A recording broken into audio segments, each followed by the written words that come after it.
আসসালামু আলাইকুম। দেশ বিদেশ টিভি থেকে হুসেন বলছি। আমার চ্যানেলে সবাইকে স্বাগত। শেখ হাসিনা ভারতে চলে যাবার পর তার বিরুদ্ধে অনেকগুলো মামলা হয়েছে। ২৫০-র উপরে মামলা এবং মানবতা বিরোধী অপরাধের মামলাও হয়েছে তার নামে। এখন এটা ছাড়াও তার মন্ত্রী, তার এমপি, তার দলের নেতা অনেকের নামে মামলা হয়েছে। অনেকে আত্মগোপনে আছেন, কেউ বিদেশ আছেন, কেউ জেলে আছেন।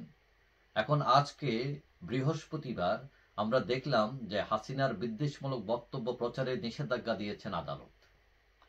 মানবতা বিরোধী অপরাধের মামলায় আসামি হাসিনার বিদ্বেষমূলক বক্তব্য গণমাধ্যম, সামাজিক যোগাযোগ মাধ্যম, ফেসবুক, ইউটিউব ও এক্সে প্রচার না করতে আদেশ দিয়েছেন আন্তর্জাতিক অপরাধ ট্রাইব্যুনাল।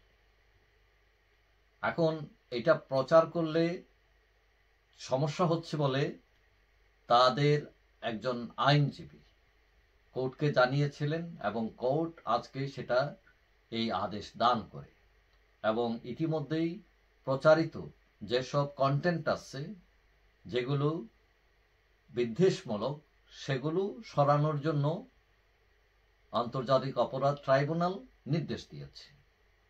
আজ বৃহস্পতিবার রাষ্ট্রপক্ষের আবেদনের প্রেক্ষিতে এই আদেশ দেন বিচারপতি এবং এই আদেশকে সরকারের যথাযথ কর্তৃপক্ষ কাছে পৌঁছে দেওয়ার জন্য এবং আদেশ বাস্তবায়নের জন্য নির্দেশ দেওয়া হয়।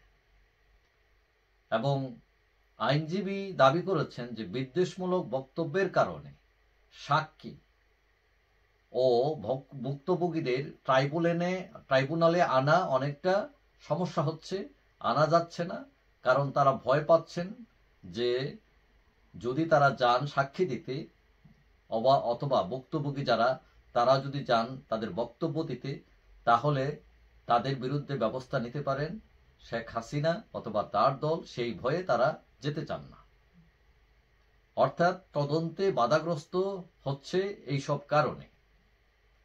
তো এখন সেই জন্য আদালত যেটা জারি করেছেন যে হাসিনার বিদ্বেষমূলক বক্তব্য প্রচারে নিষেধাজ্ঞা। তো বোঝা যাচ্ছে যে সেটা যদি বিদ্বেষমূলক না হয়ে থাকে, অন্য কোনো বিষয় থাকে, সেটা প্রচার করা যাবে। মানে কথাটা এটাই দাঁড়াচ্ছে। এখন বিদ্বেষমূলক কোনটা এইটা নিরূপণ করাটা অনেকটা ডিফিকাল্ট। মানে আমার কাছে যেটা বিদ্বেষমূলক না মনে হতে পারে, আপনার কাছে সেটা আবার বিদ্বেষমূলক মনে হতে পারে। এখন এটার স্ট্যান্ডার্ড কি, এটা আইনে এটার কোনো স্ট্যান্ডার্ড নির্ধারিত আছে কিনা সেটা আমার জানা নাই।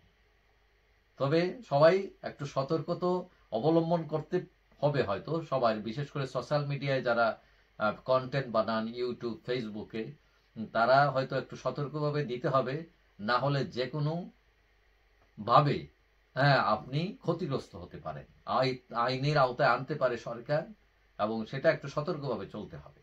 এবং আপনারা জানেন ইতিমধ্যেই শেখ হাসিনা ও মন্ত্রী এবং দলের নেতাদের বিরুদ্ধে হত্যার অভিযোগ আনা হয়েছে এবং এটা প্রক্রিয়াধীন আছে এই মামলা। যাই হোক, সবাই ভালো থাকবেন। আশা করি দেখা হবে অন্য কোনো ভিডিওতে ইনশাআল্লাহ। আল্লাহ হাফিজ।